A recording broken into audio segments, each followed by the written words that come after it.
¿Qué tal? ¿Cómo les va? Esta es una nueva emisión de Leyendo con el Autor y hoy tenemos la presencia de Nicolás Cerruti. Hola, Nicolás. Hola, Rita. ¿Cómo estás? Bienvenido.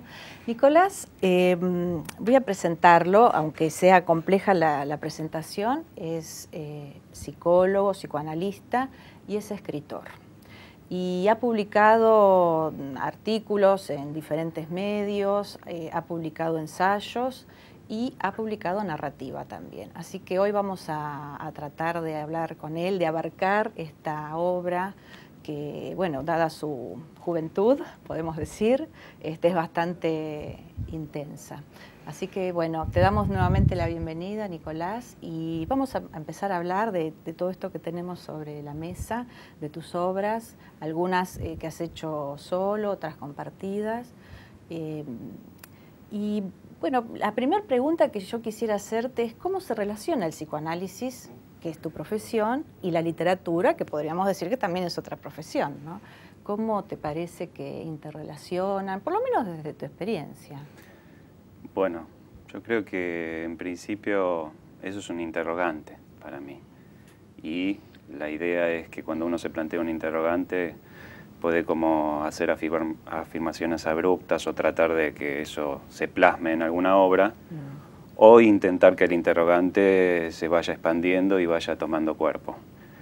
La narrativa es una de las formas. Yo recuerdo siempre a Umberto Eco que él dice que hay formas de teorizar, pero hay un tope, un límite en la teoría, en lo que uno quiere decir, y que por ahí la ficción lo puede decir de otra manera, se permite otras cosas. Entonces esa relación entre literatura y psicoanálisis es tratar de permitir canales para un decir. Obviamente el psicoanálisis entendido clínicamente es en el consultorio y eso favorece muchas cosas para el decir de cada paciente.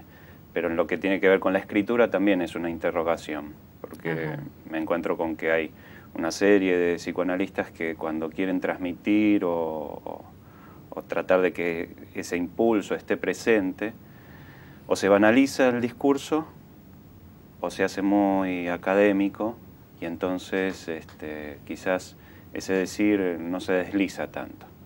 La idea es queda encerrado, ¿no es cierto?, para los propios... como cualquier... Sí, como para los pares del gremio, por decirlo de alguna manera. Sí, ¿no? sí. Yo creo que, por ejemplo, lo que es el psicoanálisis lacaniano, Lacan ha enseñado muchas cosas y mucha diversidad, ha tenido muchos interlocutores. Lo mismo que Freud, desde la literatura, el teatro, hay un montón, la filosofía fundamentalmente. Y quizás nosotros no nos permitimos, los que somos un poco herederos de eso, ese diálogo. Leemos más a Lacan y no tanto dialogamos con gente de las letras, por decirlo de alguna manera. Y hay mucha enseñanza en eso, no solo en el psicoanálisis, para encontrarse con... Cuando uno se encuentra con un paciente, bueno, la diversidad no está dada solo en el psicoanálisis. Me parece que hay que como allegarse a todo lo que es la posibilidad desde la palabra. La escritura es una de ellas. La escritura es una de ellas, tal cual. Bueno, supongo que las reflexiones han sido largas en el tiempo, por decirlo de alguna manera, duraderas, porque bueno, se han plasmado en un libro de recientísima aparición que has escrito con... Flor Codagnone. Flor Codagnone, exactamente, que hace poco estuvo con nosotros, hablando de sus poesías, de mudas, que se llama, bueno, el libro que han publicado juntos, Literatura y Psicoanálisis, que está fresquito, salido, ya está a la venta. Está en ese proceso, está en el proceso de distribución, pero sí, está a la venta. Bueno, y también hay otro libro, de un ensayo, que es Hablemos de Angustias, en el que también vas haciendo, pero con otra autora. Florencia Fracas. Con Florencia Fracas, van haciendo este cruce entre la teoría psicoanalítica y la poesía, más exactamente, ¿no? La verdad que me resultó muy interesante leerlo, porque la poesía aparece como ilustración, se podría decir, para que se entienda, de las cuestiones teóricas que se van tratando, es así, ¿no? Claro, hay un dicho de Lacan, tanto como de Freud, ¿no? Donde el artista antecede a cualquier propuesta, cuando uno quiere profundizar en la psiquis o en los problemas, el artista como que tiene alguna forma de elaborarlo mejor o de anticiparse frente a eso. Y a mí un poco se me ocurrió que entonces, ¿por qué no poder dialogar con los artistas, con los poetas principalmente, que pueden articular en la palabra con una facilidad que a nosotros nos lleva mucho trabajo? Entonces, un poco por ese lado, un poco por los casos clínicos, que eso también sirve, ¿no? La propuesta de ver cómo padeció, qué le pasó a una persona, cómo lo elaboró el padecimiento. Entonces ahí surgió Hablemos de Angustias con este intento de hablar con los poetas y que los poetas puedan decir también que cuando dicen de una forma majestuosa. Y además es como instantáneo, ¿no? Se muestra el sentimiento. Exactamente, en la poesía, lo que vos decías, ¿no? de que se puede ilustrar. Nosotros gastamos muchas palabras para tratar de llegar a ciertos núcleos que el poeta lo puede, porque propone su palabra con el cuerpo, porque le pone la sangre, le pone eso que lo vive, lo retrata muchísimo mejor. Entonces, bueno, un poco esa es la idea en Hablemos de Angustias, que otra cosa es Literatura y Psicoanálisis, que es el primer número de la colección, que un poco el impulso y la idea es tratar de generar la posibilidad del diálogo entre gente de las letras, periodistas, poetas y demás, que puedan decir algo del psicoanálisis desde su interés. Al revés, digamos, casi, ¿no? Sí, y que en realidad, o sea, nos tocamos, por eso es literatura y la banda de Moebius, porque eso es un poco, no hay ni un cruce, ni tampoco hay exactamente un diálogo, sino que hay esa relación, porque cuando hablamos de cuerpo, por ejemplo, el psicoanálisis tiene todas sus concepciones, pero también los de las letras tienen todas sus concepciones, o cuando hablamos de palabra y demás, y poder tener un dispositivo que es desde Letra Viva, ¿no? Desde la editorial, que se pueda generar un libro donde eso se plasme, a mí me parece importantísimo, porque si no es como que queda en la palabra, en decir, bueno, los de las letras hablan de tal cosa, el psicoanalista habla de tal otra, y hacer ese esfuerzo de poder dialogar con el otro va más allá del psicoanálisis y implica todas estas temáticas que tienen que ver la angustia, el cuerpo y lo que vaya disparando también, ¿no? Sí, es como la vida misma también, ¿no? Porque a veces uno lee teoría psicoanalítica y yo siempre tengo la sensación de que el cuerpo no está tan, o sea, está porque es parte de la teoría, pero se habla desde un lugar de acá arriba, no sé. Pero me llamó la atención en Hablemos de Angustias la presencia palpable del cuerpo, de todos, digamos, ¿no? Sí, sí. Me llamó la atención, realmente. Me pareció muy bueno. Y vos tenés experiencia psicoanalítica, digamos, en tu consultorio, pero además trabajás en un lugar público, en el Hospital Borda. Y bueno, me contabas antes de empezar la entrevista que también estuviste en los talleres de escritura. ¿Por qué no nos contás un poco esa experiencia? Bueno, porque digamos, ¿a qué va mi pregunta? Porque siempre aparece el arte y la escritura en particular como una tabla de salvación, como una puerta abierta, una salida, ¿no? Que esto es, al menos así lo vi yo en Hablemos de Angustias, ¿no? Pareciera. Y el arte tiene esa posibilidad. Por ejemplo, en el Borda, yo estoy en un servicio que se llama Terapia a Corto Plazo 1. Y dentro de las distintas modalidades que tiene los dispositivos de los talleres. O sea, cuando uno lo internan en un neuropsiquiátrico, por lo general pierde muchos derechos civiles, ¿no? Y lo que sería empezar a transitar, no solo por la internación y el tratamiento, también tiene que ir acompañado con otras cosas. O sea, la terapia, todo muy lindo, pero lo que es el dispositivo de taller a mí me parece que es fundamental también, porque ahí lo que uno va mostrando es que uno se puede encontrar con cosas que por ahí nunca se animaba, ¿no? Como le pasa a uno día a día, que le gusta cantar y no se anima a ir a un profesor de canto, un coro, o le gusta escribir y nunca se acerca a un grupo, ¿no?, para escribir.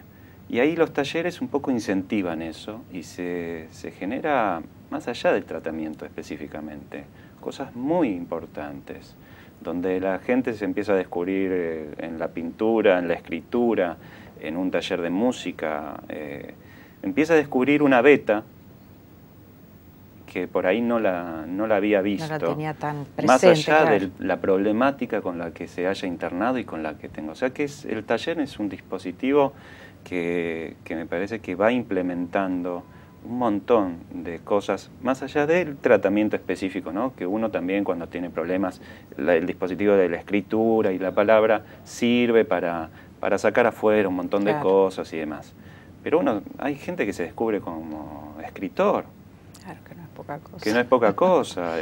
Yo tengo un paciente que es un muchacho que él lee un montón, admira a un montón de escritores y es como una pasión que tiene, pero nunca se animaba a escribir. Y ahora empieza a escribir con aforismos y los aforismos son de una complejidad y de una sencillez que a mí me dan ganas de publicar un libro, o sea, es esa también la cuestión. Cuando yo veo que hay alguien que se relaciona con la escritura, con pasión, digamos. Claro, y que hay algo de él en eso, casi que yo me tengo que contener para no proponerle que eso puede transformarse en un libro. O sea que los talleres son distintos dispositivos, depende de la gente también, de los psicólogos que lo vayan implementando, y sus modalidades son dispositivos muy acertados, que son grupales también, eso hace a la socialización muy fuerte entre ellos, y es una experiencia noble que se está dando en el Borda. No en todos los servicios, no de las mismas maneras, pero en el servicio que yo estoy por lo menos se está implementando muy bien. Qué bueno, qué interesante, ¿no? Ahora me gustaría que empezáramos a hablar de vos, de tu relación con la escritura, de tu historia con la escritura. ¿Por qué no nos empezás a contar un poco? Y después, bueno, vamos a tener que cortar y seguir en el otro bloque, pero bueno, ¿cómo te nace estas ganas de escribir, no? Mi relación con la escritura es más que conflictiva, porque yo puedo decir que quizás nace del sueño. Yo hace muchos años en la adolescencia, o sea, no era un lector, no leía, tampoco era la palabra un recurso, salvo esporádicamente, que me sirviera como para apoyarme. Pero después de un sueño, había como una especie de maestro que me mostraba un libro escrito con una poesía, y que la poesía era muy compleja para la edad que tenía.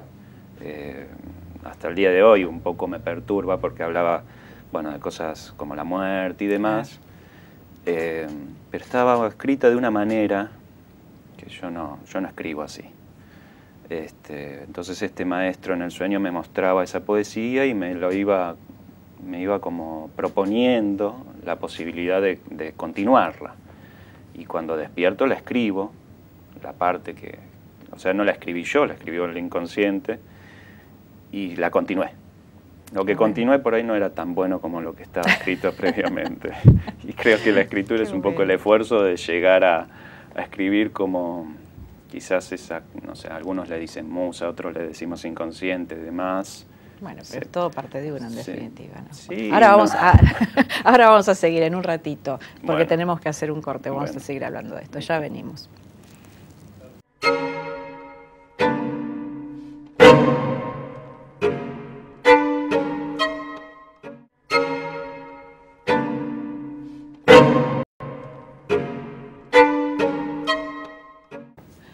Seguimos aquí en Leyendo con el Autor, con nuestro invitado de hoy, que es Nicolás Cerruti, hablando sobre cómo se originó su deseo de escribir. En eso estábamos. Y nos contabas, al terminar el primer bloque, que habías tenido un sueño, que tu inconsciente, para decirlo de alguna manera, o vos mismo, diría yo, escribió un poema y vos lo continuaste despierto. En la adolescencia, nos habías contado. Sí, y ahí, bueno, de ahí se despliega un poco todo ese conflicto con la escritura, donde yo intento con gran esfuerzo aprender a escribir. Entonces empiezo a leer, no hay escritor sin lector, no. Me parece. Por lo menos en mi caso es así, no me faltaban, en general vos pensás lo mismo. Sí, sí, no, es imposible. Sí. Me faltaban muchísimo las palabras, entonces empecé a leer, empecé a ver cómo otros escribían, a vivir un poco la escritura de los otros, a meterme en grupos de escritura y demás. Lo que me pasó un poco también en esa experiencia es que me metí en un grupo de escritura y un poco salí expulsado porque los grupos por lo general incentivan la escritura o incentivan la producción y yo tenía producción. Ya hecha, claro. Claro, porque aunque me faltaban las palabras, yo escribía. Y bueno, me encontraba con distintos directores de los talleres que me decían, bueno, mira, acá se intenta generar la posibilidad de que cada uno descubra su estilo, y vos tenés tu estilo, me dice, vos creás desde un sifón, a vos te ponen algo y ya te pones, entonces no, como que no serviría mucho eso. Y entonces ahí me volqué de vuelta más a la escritura, a la lectura y a ir, porque cuando uno escribe también se encuentra con distintas formas de escritura. Yo escribía con un proceso más bien automático por ahí, me dejaba llevar, después empecé a todo lo que es corregir, copiar, sacar, tratar de ver el lector, ¿no? Un montón de variantes que hay. Y en lo que es, por ejemplo, la escritura de la voz en off, lo escribí pensando que si en algún lugar lo quería publicar, si me animaba a publicarlo, tenía que ser en letra viva. ¿Por qué? Porque es tu primera novela, ¿no? Aclaremos. Publicada. Exacto. Es la primera novela publicada. Publicada, sí. Anteriormente los he molestado muchísimo a mis amigos, ¿no? Haciendo novelas artesanales. Para eso están. Sí.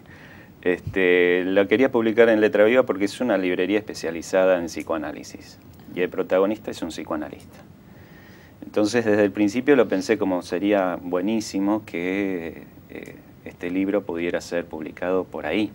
Aparte tiene una llegada muy importante, hacen una muy buena distribución, la calidad es muy buena. Bueno, estaba un poco enamorado de la editorial. Y ahí justo por esos encuentros buenos de la vida, cuando me contacto, estaban tratando de lanzar una colección de narrativa que la estaba impulsando Luciano Lutero, y cuando lee la novela, él me propone que se arme de la colección de narrativa una colección para novelas. Narrativa era cuento y novel. Claro. Y me propone también la dirección de O sea que ahí yo tratando de publicar como queriendo ser escritor una novela, me encontré... Dirigiendo una colección. Sí, o en otra cosa, y me encontré ya metiéndome en la edición de las cosas, pensando otras colecciones. Uno cuando se mete por ahí en una editorial que permita, que tenga cintura, que tenga... Leandro Salgado, que es el director ejecutivo, es una persona que tiene una cabeza muy amplia.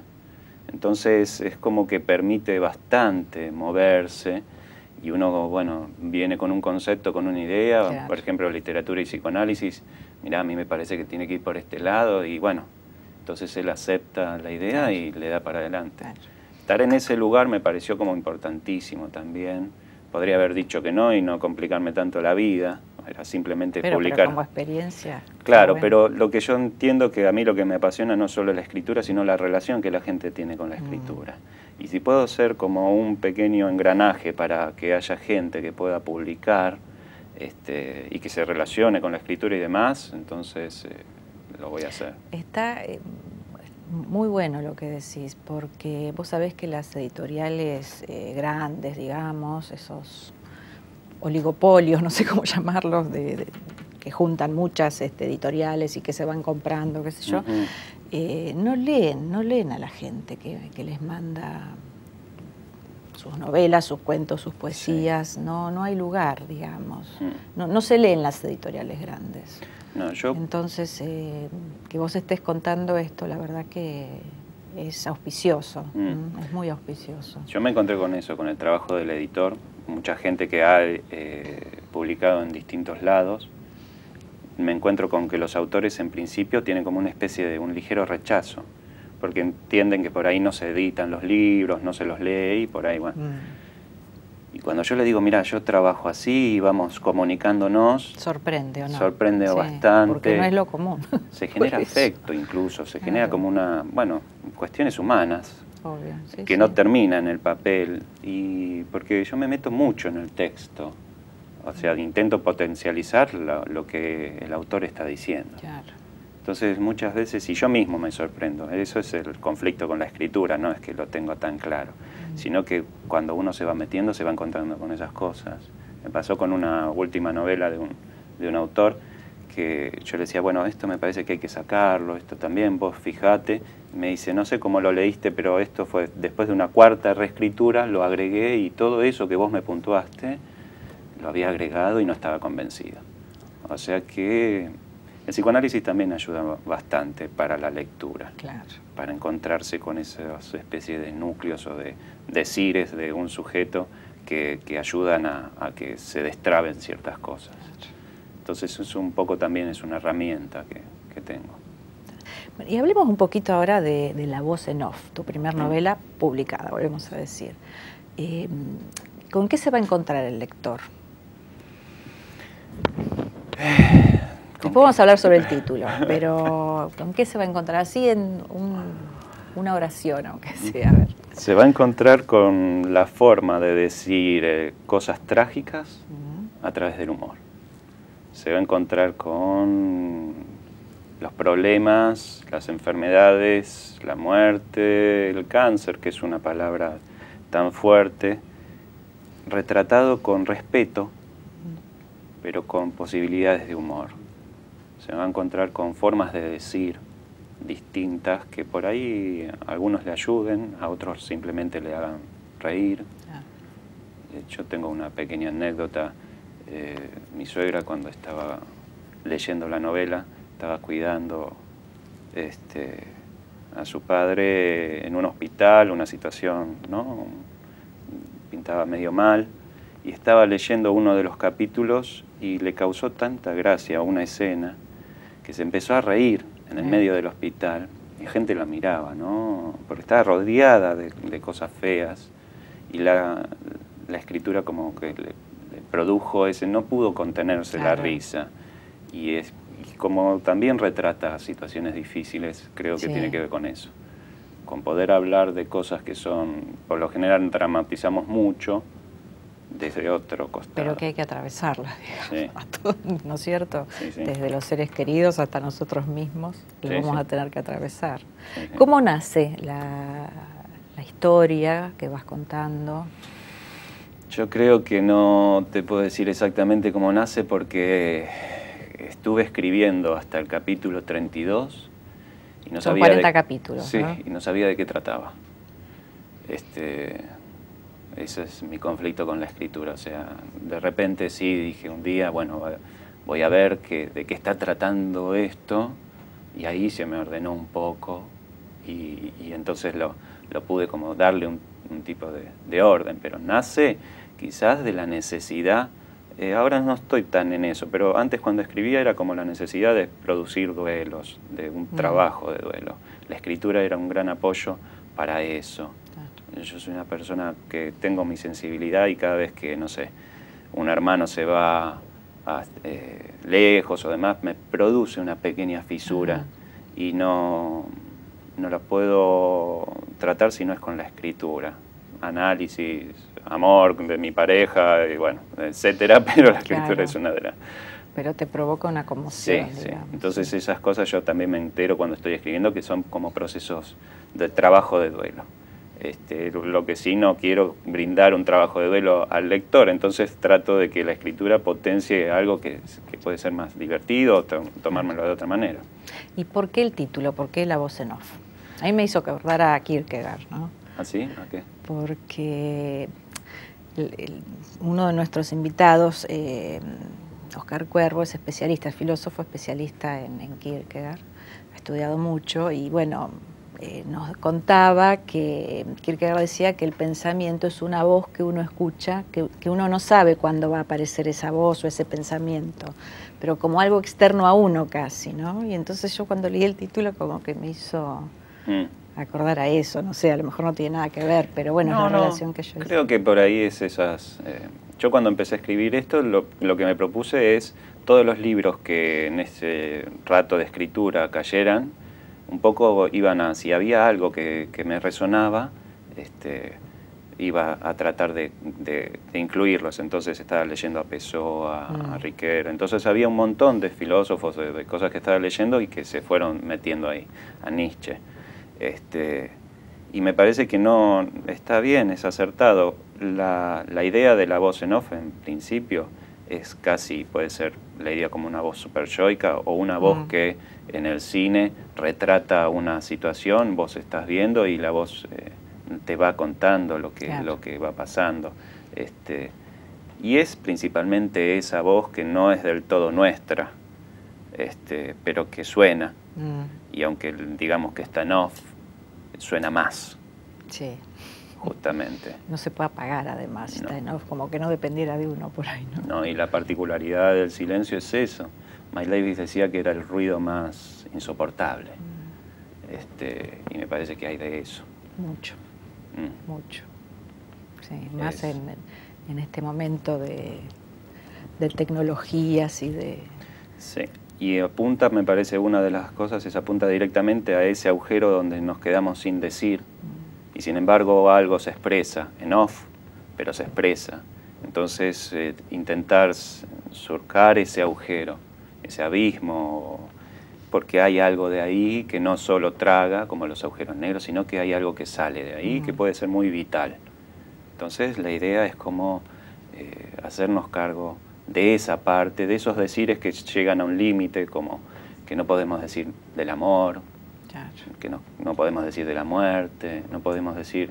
Decimos un montón de cosas, pero siempre queda el agujero ahí dando vuelta.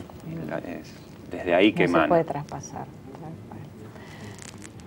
Bueno, se nos ha terminado el tiempo, Nicolás, pero yo me voy a despedir, pero te voy a pedir que nos leas un poquito de algún fragmento que vos elijas de la voz en off.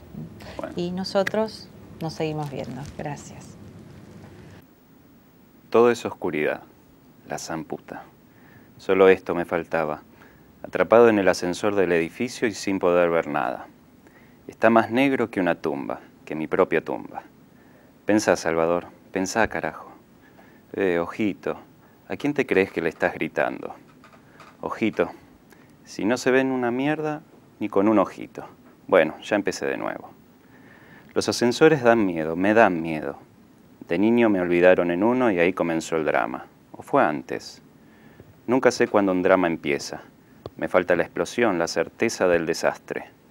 La verdad es que iba con mi madre. Ella persistía enfundada en su hermoso vestido azul con flores blancas, tan gastadas que parecían titilar en su cuerpo, como poros diminutos de aire fantasmal.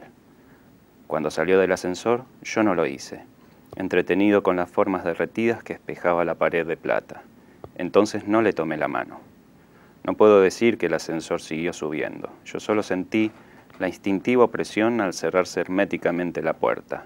Justo después, por esas contingencias de la vida, se cortó la luz. Recuerdo que era un hotel, que nadie supo dónde estaba, o tal vez no fue importante para ninguno, que no me encontraron. Mi madre quizás sí sabía dónde buscarme, pero ni se acordaba de mí. En ese entonces atravesaba el duelo por mi padre y la medicación no le hacía nada bien. Según recomendación médica debía despejarse, huir, dejar todo atrás. Lo hizo. Entonces me olvidó en un ascensor de nicho mercurial. Tenía tanto miedo, estaba tan angustiado, que ni se me ocurrió gritar. Perder la noción del tiempo es lo mismo que entender por fin qué es el tiempo. El tiempo gira en redondo, infinito, encerrado, implacable. Cuando volvió la luz, mi madre me encontró dormido sobre un charco de inmundicias, hecho una bola de nervios, fundido entre las puertas de la inconsciencia y el sueño. Fue recién con la última caricia que desperté. Esta caricia trajo algo que nunca había sentido, no existir, sin ella, no había existido antes de ella, entonces debí reencarnar. Lo recuerdo intensamente, fue algo muy precioso, el golpe del knockout, el que serviría para despertar. No sé si algo así existe, puedo asegurar que yo me topé con él.